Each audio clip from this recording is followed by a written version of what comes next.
Plus vieux, plus heureux. Ça réjouit tout le monde d'entendre ça, mais est-ce la vérité? Eh bien oui. Apparemment, d'après la plupart des données chiffrées dont nous disposons, c'est plutôt vrai, en tout cas en Occident et dans la tranche d'âge des personnes de 50 à 70 ans. Dans cette période-là, une majorité d'entre nous vit ces années les plus heureuses, les plus épanouies, les plus apaisées. Paradoxal tout de même, alors que le corps vieillit, que les rides apparaissent, que les cheveux blanchissent ou s'éclaircissent, qu'on a de plus en plus souvent mal quelque part, comment fait-on pour se sentir tout de même plus heureux à 60 ans qu'à 20 ou 40 ?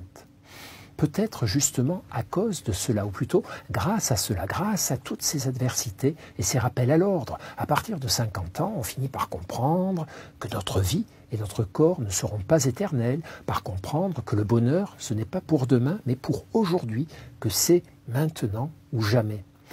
On le savait avant, bien sûr, quand on était plus jeune, mais on le savait seulement dans sa tête. Là, on le sait dans son corps. Première limitation physique, première maladie chronique, premiers amis de notre génération qui meurent.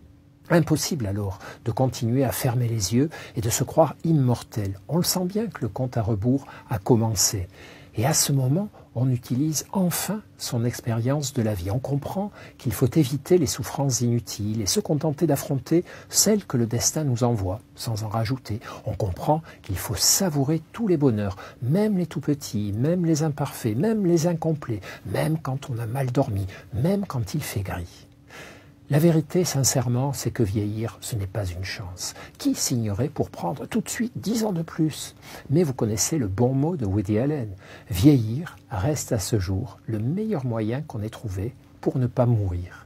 Et c'est le principal avantage qu'on peut reconnaître au passage des années. Préfère-t-on être vieux ou être mort?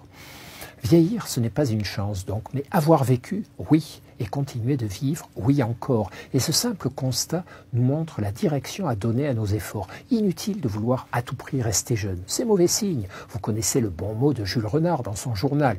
La vieillesse, c'est quand on commence à se dire « je ne me suis jamais senti aussi jeune ». Mais souhaiter bien vieillir, oui, cultiver son amour de la vie, oui, aimer la vie, malgré tous les soucis du corps, malgré les deuils, malgré les difficultés, oui. Regardons tout autour de nous les modèles inspirants de vieillissement heureux. Ne pas se plaindre, ne pas comparer, ne pas glorifier le passé, ne pas donner de conseils non demandés, rire, aller vers les plus jeunes, les écouter sans s'incruster, être gai et léger, se réjouir chaque matin d'être toujours là et se réjouir chaque soir de s'y trouver encore. Voilà le programme, le seul et l'unique pour rendre vraie la maxime « plus vieux, plus heureux ». Allez les amis, au boulot.